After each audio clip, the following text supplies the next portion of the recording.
Dhaka varsity আজ নবীনবরণ উৎসব, বিদায়ী উৎসব মনোবিজ্ঞানের। তো এখন রাত্র নবীনবরণ অনুষ্ঠান চলছে। আমি ঢাকা ভার্সিটি ক্যাম্পের ভিতরে, এই পাশে আছে ক্যান্টিন।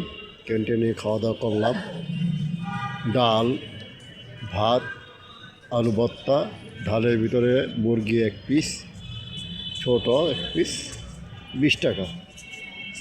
তো এটা বাইরে খেতে গেলে কিন্তু 100 থেকে 150, 120 এর নিচে খাওয়া যেত না।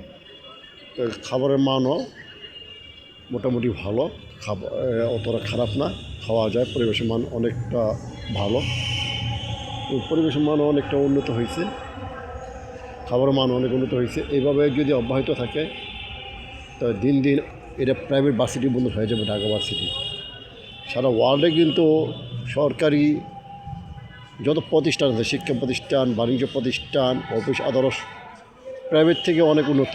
আর বাংলাদেশে সব উল্টো। তো এরকম সরকারি প্রতিষ্ঠানগুলি প্রাইভেটের মতো উন্নত হওয়া উচিত, তাহলে দেশ আগে যাবে।